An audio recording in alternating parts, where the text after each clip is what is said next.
Hi friends, అందరికీ నమస్కారం అండి.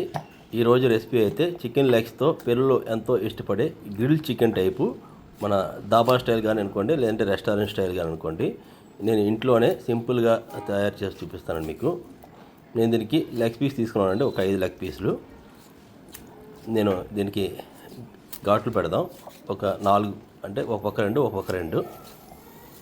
తర్వాత వీటిని ఒక బౌల్లో వేసుకొని ఫస్ట్ మనం ఒక నిమ్మకాయ హాఫ్ సరిపోతుందండి, పెద్ద నిమ్మకాయ అయితే.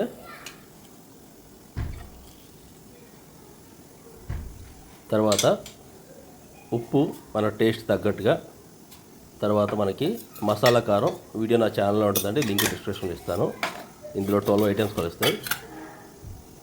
ధనియాల పొడి, తర్వాత కొంచెం జీలకర్ర పొడి, తర్వాత ఇందులో చికెన్ మసాలా.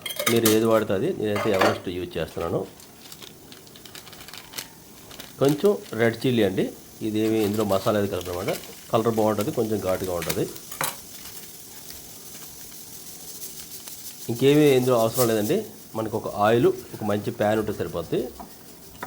బాగా కలిపి పెట్టుకున్న తర్వాత మన ఇంట్లో ఏదైనా ఒక చెక్కలాంటిది కానీ, ఏదైనా ఒక అమలు దస్తలాంటిది కానీ దీంతో కొంచెంగా ఇలా మనం నొక్కాలన్నమాట కిందకి. చికెన్ అంతా ఫ్లాట్గా అయిపోద్ది.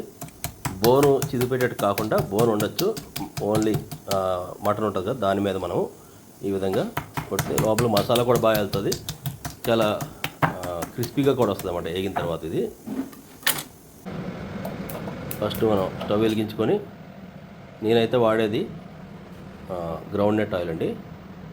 ఎక్కువ ఆయిల్ కూడా దీనికి అవసరం లేదు, అంతే ఇంతే వేసాను నేను. మా అంటే ఒక 3 పెద్ద స్పూన్లు అనుకోండి. మనం దంచి పెట్టుకున్నాం కదండి చికెన్, ఇలాగా మ్యాష్ చేసి ఒక అరగంట పోయిన తర్వాత దీన్ని ఇలాగ ఫ్లాట్గా పెట్టి ఫస్ట్ లో ఫ్లేమ్లో పెట్టుకొని మనం మూత పెట్టేద్దాం. ఇది ట్రై ప్లే అండి, ప్రెస్టేజ్ది. దీని వీడియో కూడా నా ఛానల్లో ఉంటుంది. చాలా పర్ఫెక్ట్ అండి ఇటువంటికి. మూత పెట్టుకుని ఒక 5 నిమిషాలు 10 నిమిషాలు వస్తే ఫస్ట్ చికెన్ అనేది కుక్ అయిపోద్ది. తర్వాత మనం దీన్ని రోస్ట్ చేద్దాం హైలో పెట్టి. హైలో మా అంటే ఒక 10 నిమిషాల్లోనే మొత్తం మనకి 2 పక్కల తిప్పుకుంటే మంచి క్రిస్పీగా వస్తుంది. నేను లాస్ట్ వీడియో కూడా చూపిస్తాను మీకు.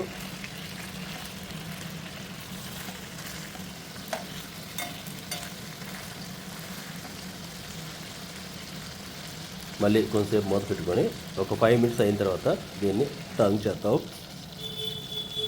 చూసారు కదా, ఆల్మోస్ట్ రెడ్ షేడ్ వచ్చింది. దీంట్లో మనం వేసిన ఆయిల్ కూడా ఈ పెనంలోనే ఉండిపోయిందండి.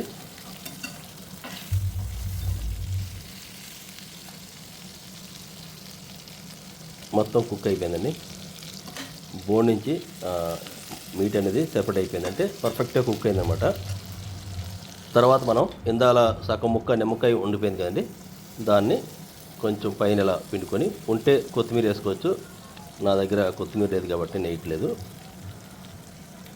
అంతే. స్టవ్ ఆఫ్ చేసుకొని మనం రసం పెట్టుకొని వైట్ రైస్తో చాలా బాగుంటుందండి. నేనైతే ఇక్కడ veg fried rice, paneer rice చేశానండి. దాని వీడియో లింక్ కూడా నా ఛానల్లో ఉంటుంది, చూడొచ్చు. దాంతో సర్వ్ చేస్తాను. మంచి క్రిస్పీగా చాలా టేస్ట్గా ఉంటుందండి. పిల్లలు చాలా ఇష్టపడతారు. పర్ఫెక్ట్గా కూడా కుక్ అయిందన్నమాట ఇది. చూడొచ్చు, బోన్ నుంచి చికెన్ అనేది ఆల్మోస్ట్ బయటకు వస్తుంది. ఎక్కడ పచ్చిగా ఉండేటట్టు కానీ ఇలా ఏం అనిపించదు అన్నమాట, రెడ్గా. ఇటువంటి మోర్ ఇంట్రెస్టింగ్ వీడియోస్ కోసం ప్లీజ్ సబ్స్క్రైబ్ మై ఛానల్.